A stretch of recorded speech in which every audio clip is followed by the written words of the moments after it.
Olya উলিয়া কেন এত ভয় পায় না বাবা?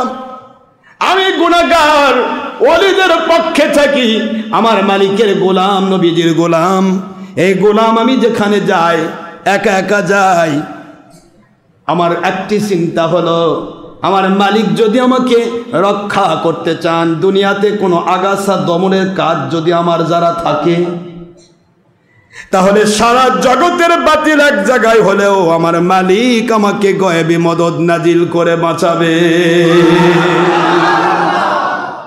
আর যদি দুনিয়া আমার কাজ না থাকে গো, দুনিয়াতে যদি আমার কোনো আগাছা দমনের কাজ শেষ হয়ে যায়, গোটা জগতের কোটি কোটি ভক্ত যদি আমাকে ঘেরাও করে রাখে, আমাকে বাঁচাতে পারবে না।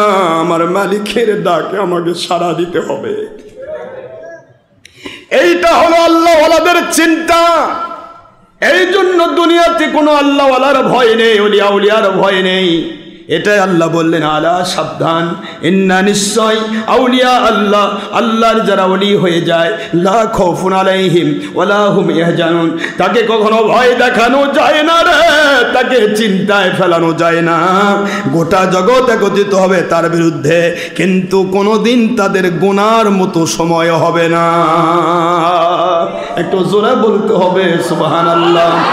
আমার বাবাজিরা, ইব্রাহিম আলাইহিস সালাম, আমার জিবরাইল আলাইহিস সালাম, কেন আপনি আমার অর্ডার অপেক্ষায় আছেন? আমি অর্ডার করার কে? আমিও মালিকের গোলাম, আপনিও মালিকের গোলাম। আমার মালিক যদি অর্ডার করে জিবরাইল আগুনকে, আগুনই ঠান্ডা হয়ে যাবে, জিবরাইলের দরকার হবে না। আল্লাহ পাক যদি দুনিয়ার যেখানেই বিপদে পড়বেন বাবা, শুধুমাত্র আল্লাহমুখী থাকবেন, রসুলমুখী থাকবেন, মুর্শিদ কিবলার ওসিলা সামনে দিবেন, আল্লাহ পাকের হাবিবের ওসিলা দিবেন, মালিকের সাহায্য চাইবেন। আল্লাহর কসম করে বলি, একটা শিয়াল হলো আপনাকে এসে সাহায্য করবে, আল্লাহ পাঠাবে। একটা বাঘ হলো আপনার কাছে সাহায্যের জন্য, আল্লাহ পাঠাবে। একটা বাতিল ফেরকার সুর হলো, আল্লাহ পাক তাকে আপনার খেদমত করে নেবে।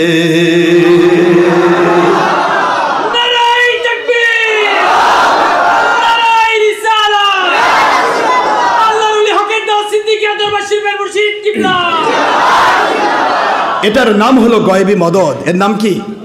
গয়েবী মদদ। একটা পাখিকে পাতায় দিয়ে বাঁচাবে, একটা কাফেরকে পাঠায় বাঁচাবে, একটা পশুকে পাঠায় বাঁচাবে। কিভাবে আপনাকে রক্ষা করতে হবে ও চিন্তা আপনার মাথায় থাকবে না। আপনার চিন্তা থাকবে আমার মালিকের সন্তুষ্টি। গয়েবী মদদ তার নাজিল হতেই হবে। দুইটি গয়েবী মদদ আল্লাহর কাছে আছে।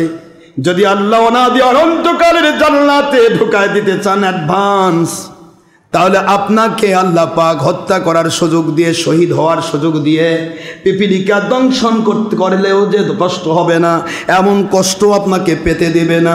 জান্নাতের আগাম সুগন্ধি নাকে লাগায় দিয়ে আপনাকে জান্নাতবাসী বানায় দেবে। এটা একটা গয়েবী মদদ। আরেকটা গয়েবী মদদ, দুনিয়াতে যদি আরো 10 বছর আপনার কাজ থাকে, একটা শিয়াল দিয়ে হলেও আপনাকে বাঁচাবে, একটা কাক দিয়ে হলেও বাঁচাবে, একটা বাতিল ফেরকার বদমায়েশ হলো এসে বলবে হুজুর আসেন আপনি আমার সাথে, ওর মাধ্যমে আপনাকে বাঁচাবে। একটা কাফেরকে পাঠাই দিয়ে আল্লাহ বাঁচাতে পারে। ক্ষমতা আমার মালিকের। জোরে বলতে হবে সুবহানাল্লাহ। অথবা যে আগুনের মধ্যে আপনাকে ফেলে দেওয়া হয়েছে, ওই আগুনকে অর্ডার করে আল্লাহ পাক আপনাকে বাঁচাবে।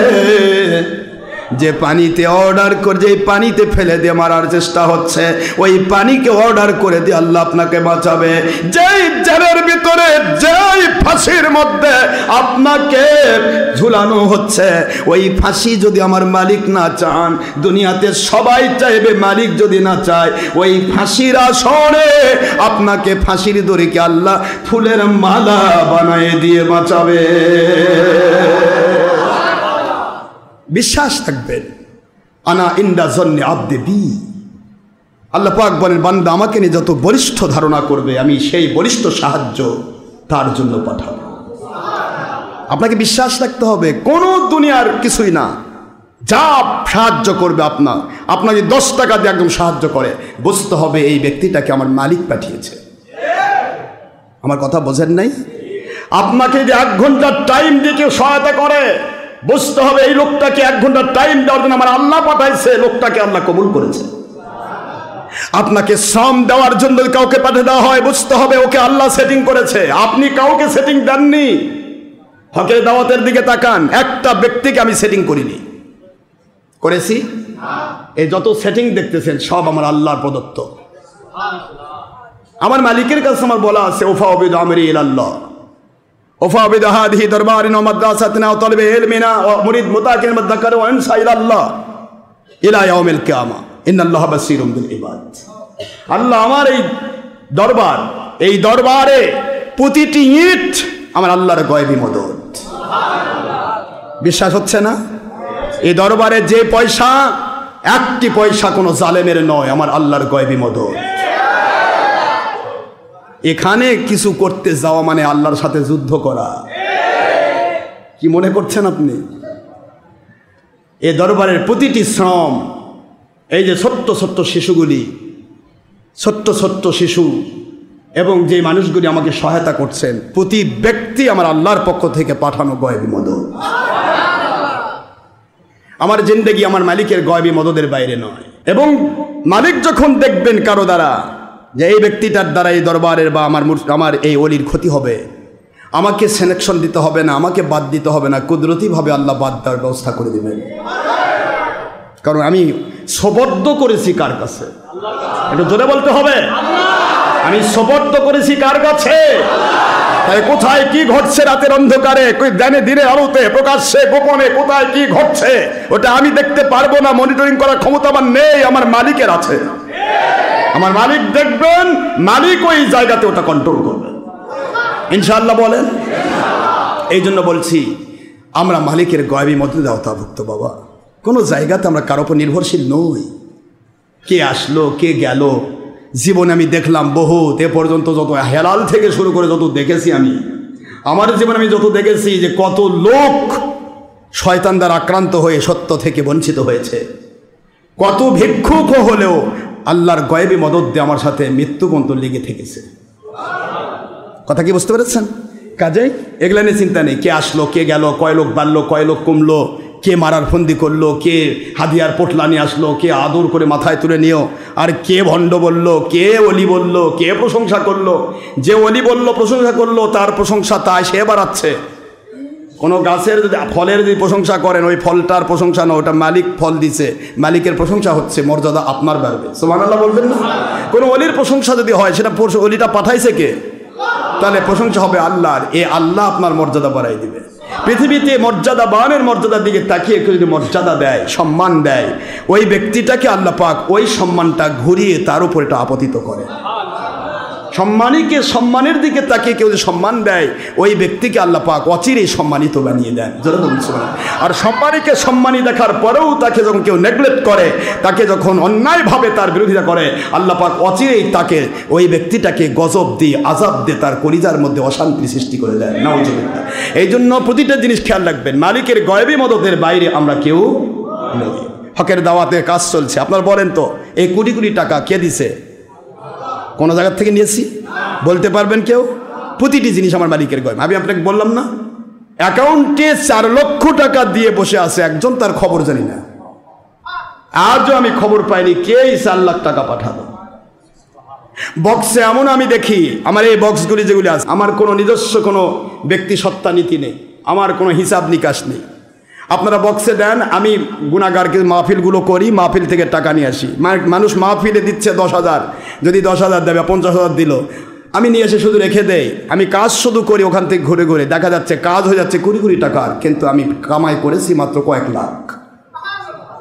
এগুলি আমি করছি না, আমার মালিক করাচ্ছে। আপনি যদি 1 টাকা 10 টাকাও যদি হালাল পথে হয়, ওই টাকাকে বরকত দিয়ে আমার মালিক 10 লাখ টাকার কাজ করে নিতে পারে। আর আপনি হারাম পথে 10 কোটি টাকা কামাই করেছেন, আমার আল্লাহ পাক বরকতহীন করে 10 টাকার সুবিধাও ওখান থেকে আপনি নিতে পারবেন না। দেখা যাচ্ছে যেখানে ব্যয় করতেছেন ওটাই ধসে যাচ্ছে। কথা বলছেন না কেন? যেখানে ব্যয় করছেন ওখানে ধসে যাচ্ছে। যে ছেলের জন্য ব্যয় করেন ওই ছেলে আপনার বিরুদ্ধে চলে যাচ্ছে। যে বউয়ের জন্য ব্যয় করতেছেন ওই বউ আপনাকে বাদ দিয়ে আরেকজনের সাথে প্রেম করতেছে। কথা বলছেন না কেন? এই জন্য আমি বলছি, খেয়াল রাখবেন, অর্থ মালিকের দেওয়া সম্পদ।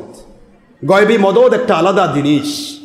আমি নিজে যে মাহফিল করে নিয়ে আসে রাখি, আমি শুধুমাত্র ওখান থেকে নিয়ে খরচ করি।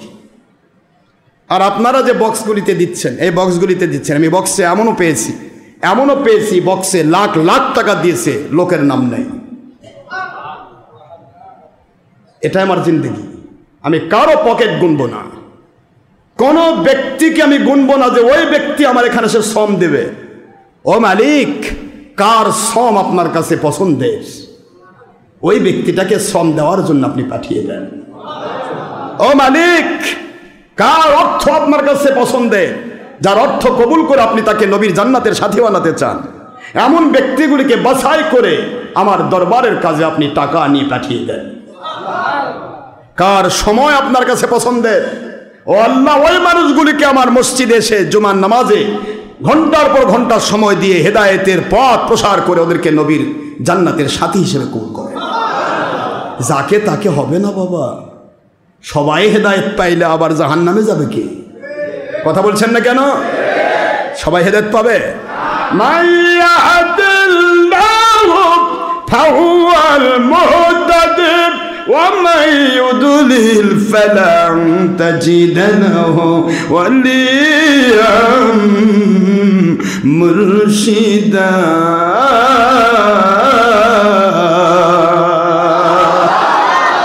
সূরাতুল কাহফ 17 নম্বর আয়াত, 18 নম্বর সূরা, 15 নম্বর পারার শেষে আমার আল্লাহ বললেন, যাদেরকে আমি হেদায়েত দেব তাদেরকে হেদায়েতের ওলি মুর্শিদের সন্ধান দেব।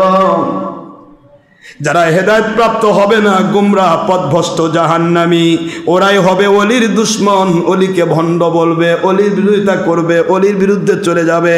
এতে যায় আসে না, ওদের কপালে কখনো হক্কানি ওলি মুর্শিদ খুঁজে পাওয়া সম্ভব হবে না। বাবারে, সবাই হেদায়েত পাবে কি করে? একটি জিনিস দৃষ্টান্ত গ্রহণ করেন। আব্বা জান